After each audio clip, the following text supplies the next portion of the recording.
Poland and the Baltic states have been thrust into the front lines of escalating east-west tensions, following a stark warning from Moscow that branded them as potential first targets in the event of a NATO assault on Russia or its ally Belarus.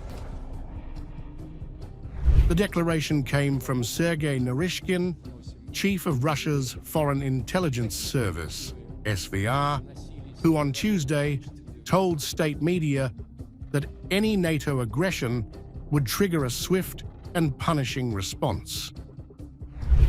The first to suffer will be the bearers of such ideas among the political circles of Poland and the Baltic countries, Naryshkin said, accusing them of recklessness and high-level aggression. He claimed their intensified military posture had played a direct role in pushing Europe into its current, very dangerous crisis. Pointing to Poland's East Shield initiative, a major border fortification plan along its frontiers with Belarus and the Russian exclave of Kaliningrad, Naryshkin framed Warsaw's moves as a hostile provocation. The SVR chief argued that military buildup near Russian and Belarusian borders was one of the triggers for the current conflict, adding that Moscow and Minsk are fully prepared to act preemptively to defend their interests. Russia and Belarus see an increase in the military activity of NATO countries on our border.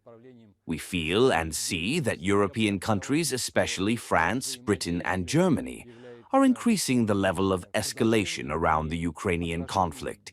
So, we have to be proactive. We are ready to do so. His remarks coincided with a high-stakes visit to Kyiv by NATO Secretary-General Mark Rutte, who condemned Moscow for a deadly strike on Sumy and reaffirmed the alliance's steadfast support for Ukraine. I am here with you today, dear Volodymyr, to affirm to you and the Ukrainian people this simple message. NATO stands with Ukraine.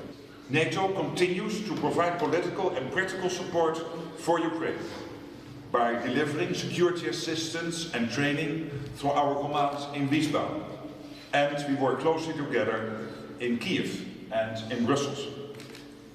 What's more, just in the first 3 months of 2025, NATO allies have already pledged more than 20 billion euros in security assistance for Ukraine this year.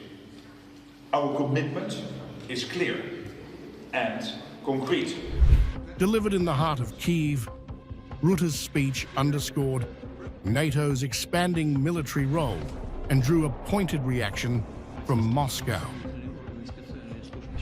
Naryshkin doubled down, accusing France, Germany, and the United Kingdom of orchestrating a Western strategy to encircle Russia and destabilize its security framework. Echoing that sentiment, Russian Foreign Minister Sergei Lavrov, speaking on April 12th at the Antalya Forum in Turkey, argued that NATO lost its raison d'etre after the Cold War and should have been disbanded alongside the Warsaw Pact. NATO should have been dissolved in the first place, after the Soviet Union ceased to exist, after the Warsaw Treaty ceased to exist. And there were voices in the West saying, guys, let's now concentrate on OSCE, the discussions of NATO, the scares of Europeans, that they would be left to their own devices. We don't interfere. If they believe that they are still relevant in the form which failed many times. With rhetoric intensifying on both ends, Moscow appears bent on exploiting divisions within NATO's eastern and central members. Yet instead of backing down, the alliance keeps surging ahead, and with each billion pledged to Kyiv, the shadow of a NATO-Russia clash looms larger.